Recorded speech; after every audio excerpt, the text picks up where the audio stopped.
Meus queridos irmãos e irmãs, no texto do Evangelho de hoje, Jesus sai em defesa dos seus apóstolos, que tendo passado por um campo com espigas a ponto de colher, sentindo fome, pararam e começaram a colher aquelas espigas sob o olhar de descrédito dos fariseus, que os criticavam por esse gesto, porque o coração dos fariseus, muito ligado ao segmento estrito e rigorista das leis, dizia a Jesus: o que os seus apóstolos fazem é um erro, porque não nos é permitido trabalhar em dia de sábado. Na defesa dos seus apóstolos, Jesus nos dá uma das afirmações mais esplêndidas do Evangelho, e que ele vai buscar justamente no Antigo Testamento, quando ele fala em tom de denúncia àqueles homens: eu quero misericórdia e não sacrifício. O que essa afirmação tem a nos dizer hoje? Novena dedicada a Jesus misericordioso, sexta-feira que sempre dedicamos com carinho a devoção do coração de Jesus, na celebração dos mistérios do Senhor na Eucaristia e na palavra. Ele, com tom forte, disse a eles e diz a nós: eu quero misericórdia e não sacrifício. Percebam, no Antigo Testamento, o Senhor Deus deu ao povo, como prova do seu amor, as leis do Sinai, que nós chamamos de lei mosaica, os 10 mandamentos e tudo aquilo que veio a partir dos 10 mandamentos. Mas essas leis que foram entregues por Deus ao seu povo, era uma prova do amor de Deus por eles, porque eram leis que ajudavam aquela comunidade a caminhar em sintonia com a vontade do Senhor.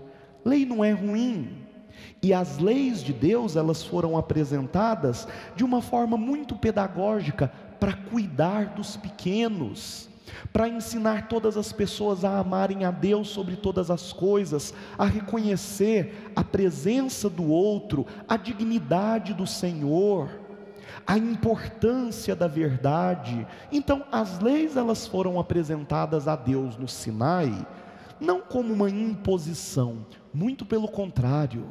As leis do Sinai, os 10 mandamentos, que são atuais, atualíssimos, são ceivados de profunda preocupação. O Senhor, com ternura, pega por meio daquelas leis na mão de cada pessoa, de cada um dos seus eleitos, e os ajuda a colocar no bom caminho. Ora, é isso que faz o pastor. Como bom e divino pastor, o Senhor deu ao povo da antiga aliança as leis no Sinai. Só que a comunidade da época, em especial as lideranças políticas e religiosas, inverteram a lógica da lei e colocou maior importância no exercício da lei do que no seu significado. E aquilo que era bonito na composição das 10 leis do Monte Sinai, foram multiplicadas em um excesso de pequenas normas que constituíram a experiência de fé daquele povo, onde o principal não era o porquê eu fazia o que fazia, mas era o cumprimento estrito daquela lei. Se esqueceram, portanto, do objetivo primeiro. Deus não é um legislador qualquer. Deus não escreve, ou não pede, ou não apresenta uma lei simplesmente por apresentar. Há na intimidade divina do Senhor uma preocupação. As leis dos 10 mandamentos foi a forma que o divino pastor teve de colocar o povo no caminho certo. Mas as lideranças religiosas da época fizeram um verdadeiro estrago. Tornaram-se extremamente rigorosos e rigoristas, com um olhar penetrante no exercício daquelas leis, sem que houvesse uma adequação do coração. Como isso diz muito a nós hoje em relação ao cumprimento das leis, como nós fazemos.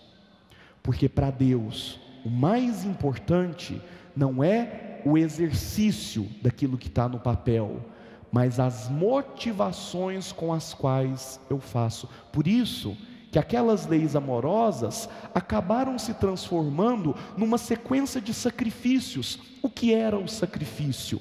Era o ponto principal da prática religiosa dos judeus. Eles iam no santuário, entregavam os seus bodes, os seus cabritos, os seus pombos, os animais eles eram queimados naquela fornalha que não tinha fim.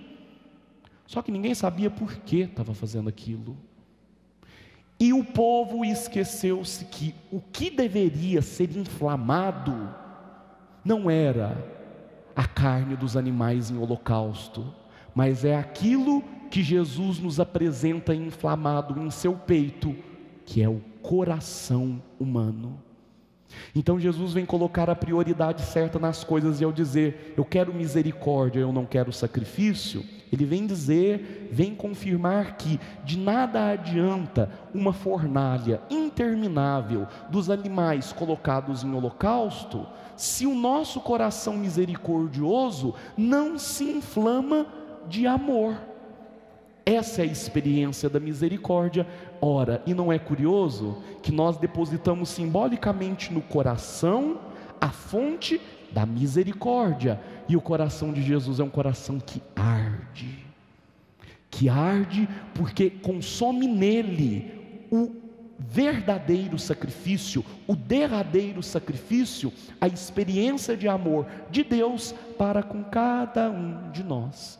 Então, o que fica para nós nessa missa? Quando de um lado meditamos este Evangelho e acolhemos essa citação do Antigo Testamento atualizada por Jesus: eu quero misericórdia, eu não quero sacrifício.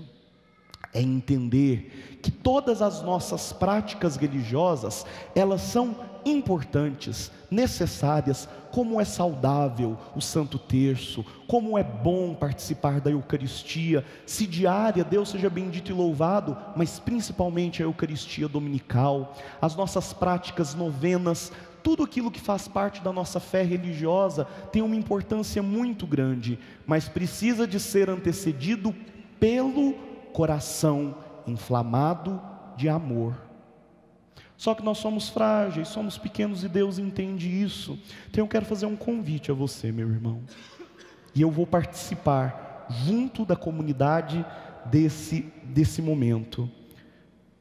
Vamos nessa sexta-feira fazer um único pedido a Deus: Senhor, me ensina a amar, porque enquanto a gente não aprender a amar, eu não vou conseguir perdoar, eu não vou conseguir respeitar, eu não vou conseguir rezar, eu não vou conseguir exercer a caridade. E às vezes a gente pede tanta coisa para Deus, e a gente não pede para Ele com muita sinceridade: Senhor, me ensina a amar. Aí vamos olhar para Ezequiel, vamos olhar para o Antigo Testamento. Lá no Antigo Testamento já havia essa profecia que foi confirmada em Jesus: dar-vos-ei um novo coração, tirarei do teu peito um coração de pedra, darei um coração de carne. Vamos atualizar esse pedido: Senhor, a tua palavra nos diz, dar-vos-ei um novo coração, dá esse novo coração para mim. Porque às vezes é isso que está emperrando a nossa vida. A gente não consegue perdoar, a gente não consegue rezar direito, a gente não consegue desenvolver as nossas potencialidades, a nossa vida está amarrada. E aí quem tem uma fé difusa fala: a minha vida está parada por causa do inimigo. Não, às vezes sua vida está amarrada porque você não sabe amar, meu filho, minha filha. Não coloca a culpa em quem não tem a culpa, porque se eu não consigo amar, a nossa vida é completamente esvaziada de sentido. É a carne dos holocaustos colocada em uma eterna fogueira que está completamente distante da verdadeira chama, que é a chama do coração de Jesus. É a chama fonte de toda misericórdia. Ao longo dessa sexta-feira, com muita humildade, vamos pedir isso para Jesus: Senhor, me ensina a amar. daquele jeito didático, pedagógico, me ensina a exercer no meu coração, porque aqui tem uma coisa curiosa: o coração de Jesus é um coração humano, que ama divinamente. O coração de Jesus não era diferente do nosso. O coração de Jesus é um coração humano, porque Jesus foi humano na sua encarnação. Então o coração dele é como o nosso. Só que o Jesus teve e tem um coração humano que amou divinamente. Esse é o processo que nós queremos participar. Senhor, meu coração é humano, como o de Jesus, mas eu quero aprender a amar com esse coração de forma divina, aberta, generosa, solidária. Com isso, a gente vai conseguir responder melhor e daí eu termino. Quando você sai da sua casa e decide vir à missa, se faça a pergunta: por que eu estou indo na missa? Antes de você ligar a televisão para participar da novena, se questione: por que eu vou participar dessa novena? Antes de você montar a sua cesta básica para oferecer aos pobres, de você doar o seu tempo na pastoral, numa ONG, num voluntariado, o porquê eu estou fazendo isso? Quando Jesus nos ensina a amar, nós entendemos o porquê fazemos todas essas coisas. Fazemos por amor. E é esse amor que nos diferencia dentro deste grande universo como filhos e filhas amadas de Deus. Porque se Deus é amor, quando amamos, nós somos um pedacinho dele no mundo. Nós não somos um pedacinho de Deus quando a gente repete de forma decorada 10 mandamentos, 7 sacramentos, leis da igreja. Não, eu sou igreja quando eu amo. E essa experiência, ela não está nos livros. Essa experiência, ela não está na teoria. Ela está em quem olha para Jesus e deixa Jesus olhar para si.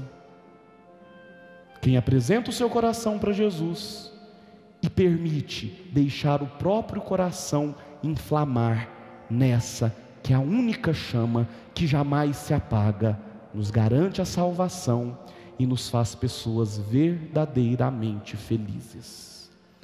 Louvado seja o nosso Senhor Jesus Cristo. Para sempre seja louvado.